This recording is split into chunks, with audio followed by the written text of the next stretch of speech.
Today I'm really excited to talk about a really cool project that I got to work on called The Night Stalker, which is Megan Griffiths' new film.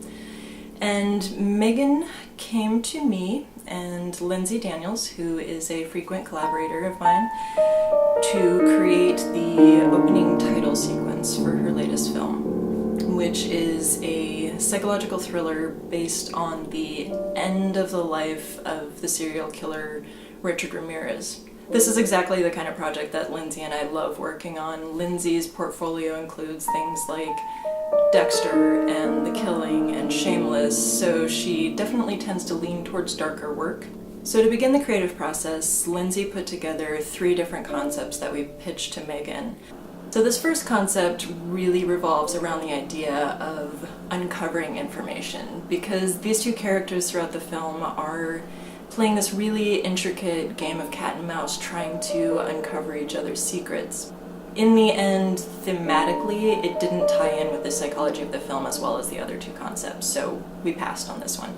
Even though for me personally, it probably would have been the most fun to make.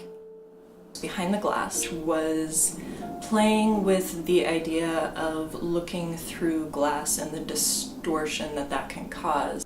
To create these boards, Lindsay actually printed out text and photographed it through different glassware like glasses and bowls and vases to get really distorted text, which she then brought into Photoshop and integrated into the boards. This idea plays off of the character of Richard Ramirez looking through windows and looking at his victims through glass and his distorted view on the world.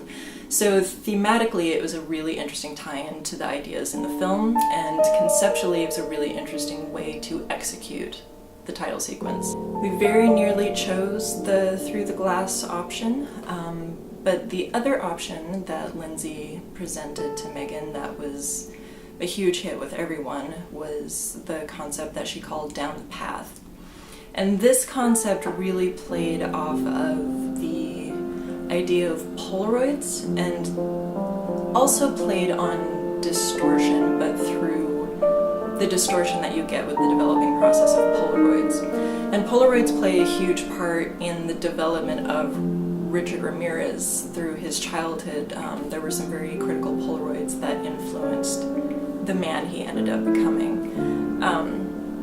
So Lindsay drew from that inspiration to create this really dark, gritty, creepy intro that involved a lot of really quick cuts and a lot of texture overlays and chemical burn looks to really play off of that Polaroid development process and when Polaroids develop wrong. So similar concepts in playing with distorted views of reality and distortion of reality, which tied into the psychology of Richard Ramirez. All 3 of us, Megan, Lindsay, and I, all loved the Polaroid concept, so that was the one that ended up in the final film. And